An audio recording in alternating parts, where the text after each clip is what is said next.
중앙정부 산하 공공기관의 기관장과 감사를 전수조사해 보니까 10명 가운데 4명이 관료 출신 재취업자, 이른바 관피아인 걸로 드러났습니다. 기관장은 물론 이 감사까지 관피아들이 맡고 있는 곳도 45곳에 달했습니다. 먼저 그 실태를 류호성 기자가 전해드립니다.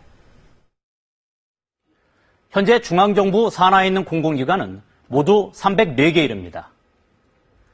공기업과 준정부기관, 그리고 이 두 기관에 속하지 않은 기타 공공기관으로 나뉩니다. 이들 기관 경영진 가운데 최고 경영자인 기관장과 기관장을 견제하는 감사가 특히 중요한 자리인데요. 304개 공공기관의 현직 기관장과 감사가 598명인데 이들의 전직을 따져봤더니 관료 출신이 251명, 42%를 차지했습니다. 이들 가운데 직속 감독 부처 출신인 경우가 115명으로 절반 가까이 됐습니다. 부처별로는 산업통상자원부가 퇴직 공무원 20명에게 자리를 만들어줬고 미래부와 문화부, 농식품부, 그리고 세월호 참사로 관피아의 폐해를 드러낸 해수부 등의 순이었습니다. 특히 주목할 대목은 기관장과 감사를 모두 관피아가 맡고 있는 기관이 45곳이나 된다는 건데요. 관료 출신 선후배끼리 견제와 감시를 제대로 할 수 있겠느냐는 의문이 커질 수밖에 없습니다. 관료 출신들이 전문성을 내세우며 공공기관장과 감사로 진출하고 있는 건데요.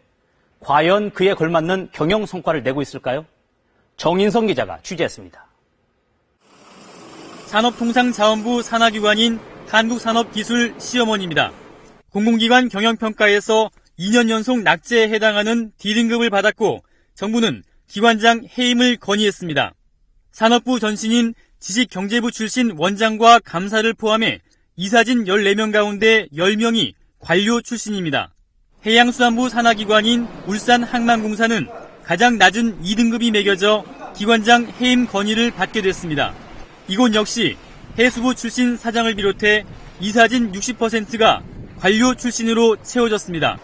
퇴직 관료들이 경영을 맡은 공공기관들 전체를 놓고 봐도 경영 성적표는 부진합니다. 올해 경영평가 대상 117개 공공기관 가운데 보통 수준인 C등급 이하는 65%. 그런데 이 가운데 기관장과 감사 모두 관료 출신인 22곳만 들여다보니 C등급 이하가 68%로 소폭이나마 높아졌습니다.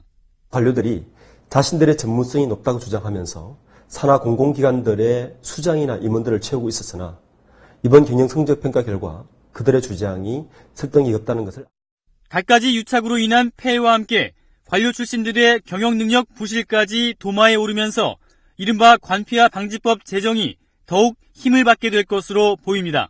KBS 뉴스 정인성입니다.